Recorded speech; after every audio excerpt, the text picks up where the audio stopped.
Welcome to the weekly shir Zer Shimshon. It's Yom Rishon, Yud Kislev, Tafshin Pei Beis, and I want to dedicate this shir to a few people that are in need of refuah shalema. I won't mention their names, but I have it in mind. And also want to thank from Nachman Seltzer, who autographed this book last night for my wife when he gave a shir in VaYeitzei. I personally thank him for doing that. I really appreciate it. It means a lot to me. This is from the foundations of the world. Vayifka b'makam vayalen sham, and he encountered the place and spent the night there. V'kivo hashemesh vayikach mi'avnei hamakam v'yasem me'rashoyso v'yishka b'makam hahu. He spent the night there because the sun had set suddenly. He took from the stones of the place and put them around his head and lay down in that place. The Midrash Yalkut Shimoni, Remez 1:17, on the pasuk he encountered the place. The Yifka means he literally banged up against it. It says that the world itself put up a wall to stop Yaakov Avinu from proceeding.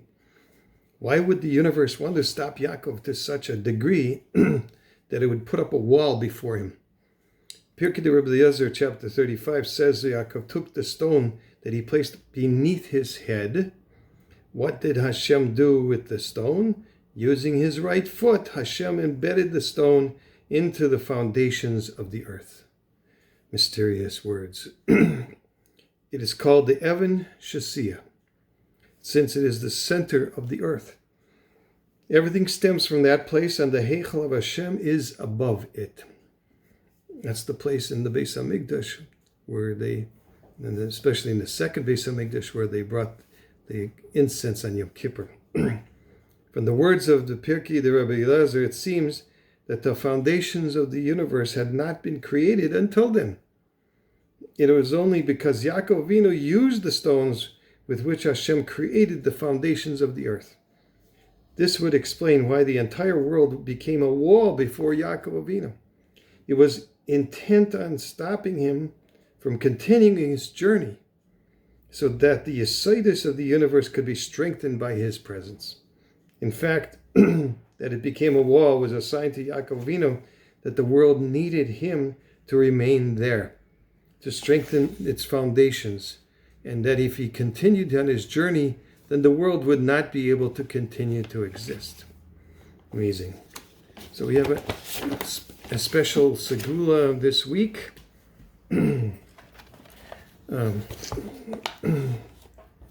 Says as mentioned previously, Klal Yisrael is a unique nation, and one that dwells alone amid the nations of the world, while constantly providing proof to the idea that Hashem is the king of the universe by virtue of who we are. But while the Torah and our nation's role in this world might be relatively easy for people who identify with the Torah way of life to accept, for millions of Jews who don't consider themselves religious, one might imagine that they don't feel a connection to the Torah and the Rebbeinu Shalom. And therefore, however, this is simply not true. Consider the following story. As a businessman, I have occasion to leave religious confines of Yerushalayim and Bnei Brak and travel to meetings with clients and partners in offices around Tel Aviv and elsewhere. These offices are filled with people who aren't necessarily religious. And it's my job to make sure that I always serve as a proud ambassador of the Torah community and make a Kiddush Hashem wherever I go. In one of the offices where I find myself on a regular basis, there is a religious secretary who has been married for 7 years, but still waiting for a child. Since I happen to be a person of mature age with a rabbinic demeanor, he's probably a white beard, and the CEO of the company, clearly not a religious person, asked me to bless her and give her an eitzah so she would be able to have children. Now, this guy's not religious. Incidentally, it is a very Israeli thing to do. Such a thing would never happen in the States, where business is business and one's private and public lives are meant to be kept separate. In Eretz Yisrael, on the other hand, everybody knows everyone else's business, and they care enough to get involved. Hence, the CEO's request for a bracha for his employee. At first I was taken aback and even a little bit apprehensive. Though I may look like a Rav, I have a white beard, right, I said, and I wear a long jacket, I'm a businessman and not accustomed to giving blessings. In my mind, the only reason to give someone a bracha is if the bracha has a chance of coming true, which I didn't think mine would. After some reflection, however, I remembered the school of the Zera Shimshon, and I began telling the secretary about the Sefer, its history, the segula associated with the Sefer, and how numerous people who had learned its Torah had been blessed with children, found shidduchim, or just plain been success in their lives.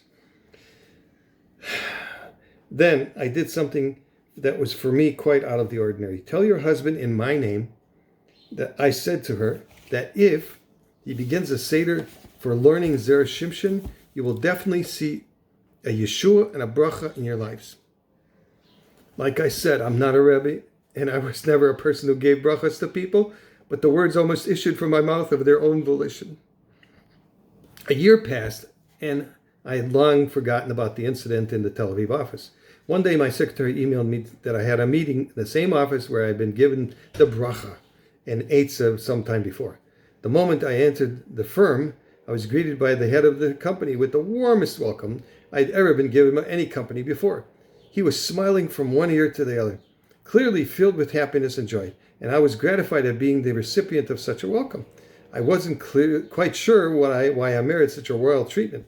Just then, as I stood there somewhat in shock, the boss spoke up in a loud voice, the kind of voice that fills every corner of the room. Do you remember? You remember?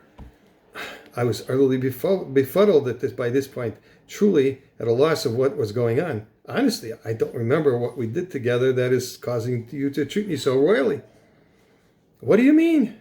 You were here a year ago, weren't you? Don't you recall what you did when you visited us the last time around? When I still couldn't remember what he was talking about, he reminded me of the tremendously effective piece of advice I'd given to his secretary the previous year, advice that led to a Yeshua. The moment the words emerged from his lips, I remembered the incident, and I was filled with overwhelming joy for having merited, knowing how everything turned out. Well, I thank you for your praise, I told the company CEO. I can't accept credit for something I didn't do. Everything that I accept happened here is the neschus of the incredible Sefer Zera Shimshon, Zecher Tzadik Livracha, which our secretary's husband began learning after we talked. Clearly, they were blessed with a baby in the merit of the Zera Shimshon, who kept his word and helped bring about a Yeshua Gedolah for all concerned. May we all have here Yeshuas with Nechamais and Refuahs for all those who need it. Sei gebencht, have a good Tavach.